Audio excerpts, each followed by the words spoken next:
Trump's peace plan. Let's talk about Donald Trump's peace plan. I have mocked Donald Trump's peace plan because it doesn't make any sense, right? Because Donald Trump hasn't really told us anything about it. It's just, this is it. Day one of the war, 24 hours, I'm going to end the Russia-Ukraine conflict, war. He's gonna end it. He's gonna end it because he has a good relationship with Putin, a good relationship with Zelensky. Sit him down and he's gonna say, peace needs to happen, right? That he doesn't choose sides, just loves peace and love and all that hippy-dippy nonsense, right? Hippy-dippy podcast, shout out to the ocean. But the problem is, he doesn't say what he's gonna do to change what negotiators with seasoned experience from all around the world, diplomats with decades upon decades of knowledge and experience have been unable to achieve, how Donald Trump, the person with no experience in diplomacy, no experience or knowledge in how to like manage or be the intermediary of these types of conversation, how he's going to do it. He has yet to say how, but he's finally described how he's going to do it in a Fox News interview, and it is as stupid as you could have imagined.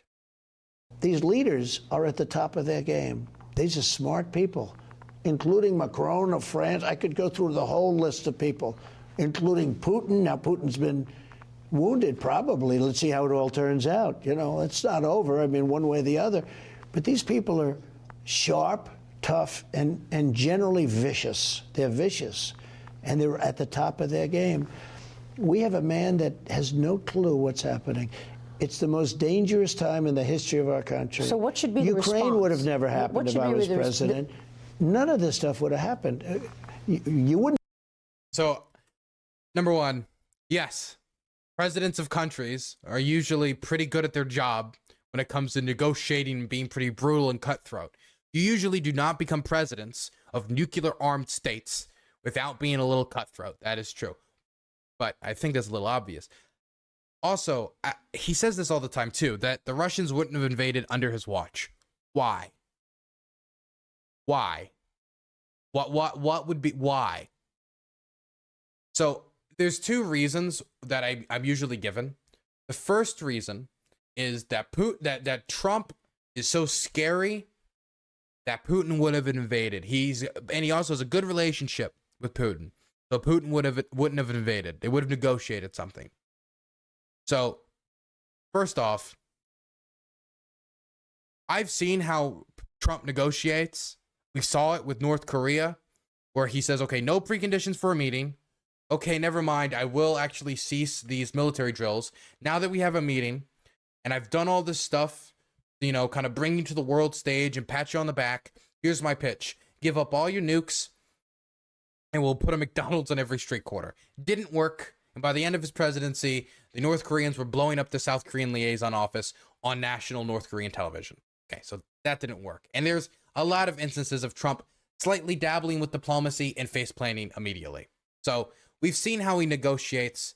I have no reason to believe that he would have been able to negotiate anything different, or he would have been able to give the Russians, or would be willing to give the Russians what they would have requested to not invade.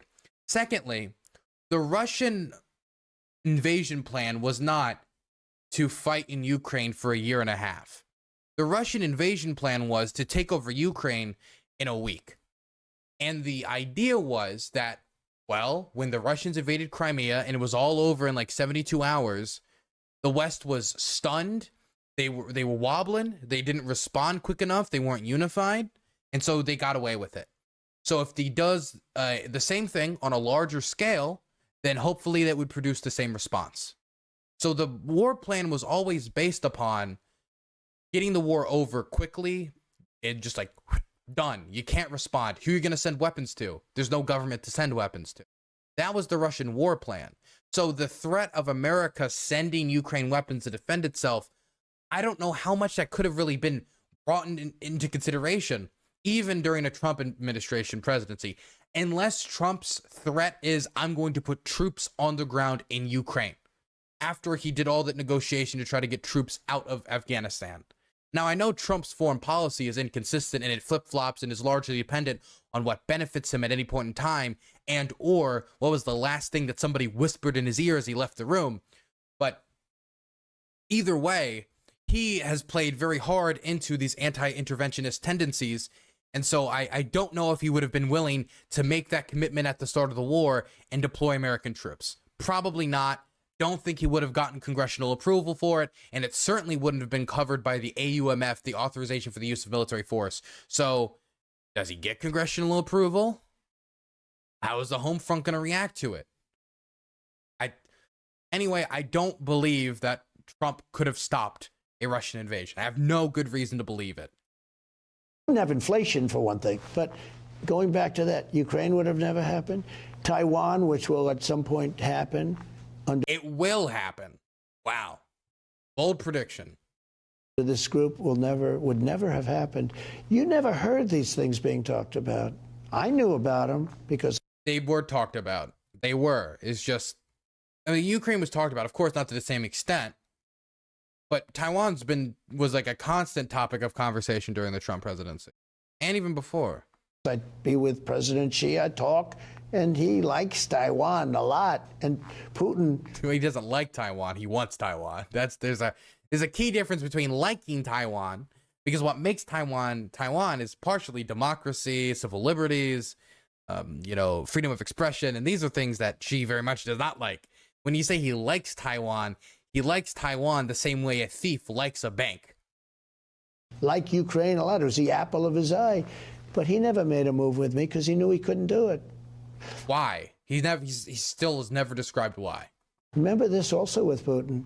You know, they like to say, oh, Trump was softer. I was tougher on Russia than anybody in history with the sanctions. Anyone in history. Oh, Ronald Reagan, JFK, Lyndon B. Johnson. I mean, there's a lot of people who are probably tougher on the Russians than Donald Trump. And everything else. You said you could end the war in Ukraine in 24 hours. Yes, I could. How would you do that? I know Zelensky very well. I felt he was very honorable because when they asked him about the perfect phone call that I made, he said it was indeed perfect. He said it was, he didn't even know what they were talking about. He could have grandstanded, oh, I felt threatened. Well, that's not going to be enough for Putin to stop bombing No, Ukraine. I'm not saying that. What I'm saying is that I know Zelensky. By the way, you want to know why Zelensky didn't say anything? Because Zelensky's nation is reliant right now on U.S. aid, and if somebody could be the president, or is the president, he doesn't want to piss him off. He's going to do whatever is possible to keep his nation, alive and not actively being erased off the map. And Trump was president, so he had to make do. But if you just look at Zelensky's face during, I don't know if anybody's got a picture of that Trump-Zelensky meetup where Zelensky's kind of looking off to the side and he's cringing, listening to Trump going on and on and on and on. I don't think that Zelensky has the most positive view Donald Trump. And from Zelensky's recent comments, I also don't believe he thinks he's the best mediator. For Putin to stop bombing Ukraine. No, I'm not saying that. What I'm saying is that I know Zelensky. Also, it wasn't a perfect phone call. He was impeached for it. He was impeached correctly for it. He was trying to withhold congressionally approved aid to Ukraine. Why would Zelensky be happy with Donald Trump trying to withhold congressionally approved aid to Ukraine, which he doesn't even have the power as president to withhold? It was approved by Congress. Which is how a lot of this foreign policy stuff is supposed to go, but we've empowered the presidency to such an extent. What I'm saying is that I know Zelensky very well, and I know Putin very well, even better. And I had a good relationship, very good, with both of them.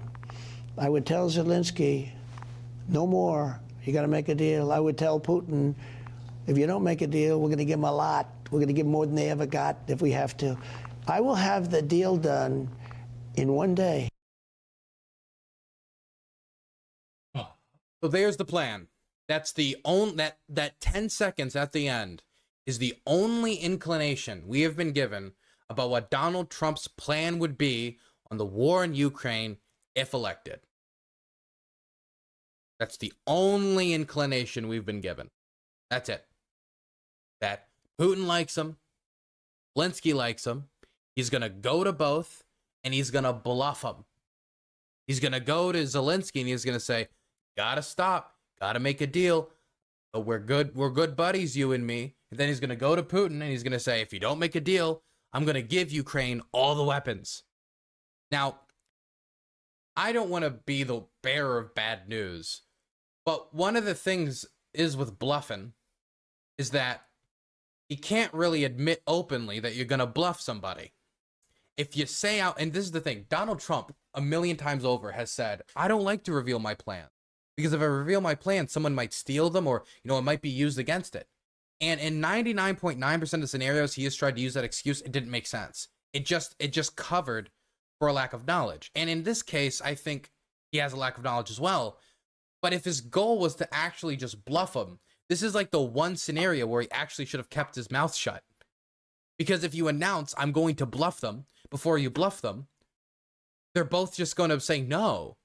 Because on one hand, Zelensky's going to think, okay, I don't need to make a deal if I just kind of slow roll this Trump negotiation process, or if he makes a bad offer, like give up all your land and we'll have peace, I can just slow roll the process and eventually put forward demands that Putin will reject, and then he'll just send me more weapons than ever. And on Putin's side, he'll slow roll it until Zelensky is no longer sent weapons. That they'll be frustrated by Zelensky's unwillingness to move and he'll no longer send weapons. This doesn't make any sense. And if he says this to Zelensky, if he said, to Putin, that he will send Ukraine more weapons than ever, he has to back that up if he's elected now. That if Zelensky says, you know what, I'll make a deal with you, Donald Trump. We get our land back, but we don't join NATO. We have a defensive alliance with the United States, so we didn't join NATO. There's no nuclear weapons in Ukraine, and we'll repeal some of the language laws. So Russia can say they defeated Nazism or whatever. There's my concessions. He brings that back to Putin. Putin obviously rejects it. Does he actually give Ukraine all these weapons now? That'd be great. But I think there's a good chance he doesn't. I think there's a good chance he doesn't go through with that. I think there's a good chance Putin doesn't back down, Zelensky doesn't back down, and Donald Trump, 24 hours into his presidency, looks like just he did with the wall and Mexico is going to pay for it. High hopes, low returns. He makes all these commitments and all these promises that he cannot back up. And this right here, this 10-second plan, the only inclination, only gleaming, only tiny image we've gotten of what Trump's foreign policy plan on Ukraine is, leaves open a million different interpretations of what will happen once he gets into the White House. If we take this at face value, that this is actually his plan, it could end with him bluffing both sides and leaving with completely wet feet, completely embarrassed, dragged through the mud because he wasn't able to get a peace deal and he's changed nothing. And the status quo just continues as is. It could end with him cutting off aid completely, saying Zelensky didn't want to concede Crimea. Zelensky didn't want to concede Donetsk and Luhansk. Zelensky didn't want to concede a land bridge. And Zelensky didn't want to be outside of NATO. So we're going to actually stop aid and we're going to leave Ukraine out to dry. And, it's not completely impossible considering how Trump has given his confidence in Putin when it came to what Putin said about interfering with the 2016 election over what American intelligence said and what the vast majority of evidence says. And what we now know from publicly made available reports was the case. He just denied it and sided with Trump. I don't think that's entirely impossible. And in fact, that is the worst case scenario. And it is a really possible scenario. I would even say it's a likely scenario. I don't know how likely. I don't know if it's 30%, 40%, but it is one of the likely scenarios. But now, on the other end of the spectrum, we have a scenario where Trump gets into office, they talk for 24 hours, and Zelensky ends up with more weapons than ever. And Trump wants to play hardball because he's like, Putin just miffed me. Somehow, Trump has said more about this issue than he's ever had about how his plan's going to go, while also saying nothing at all.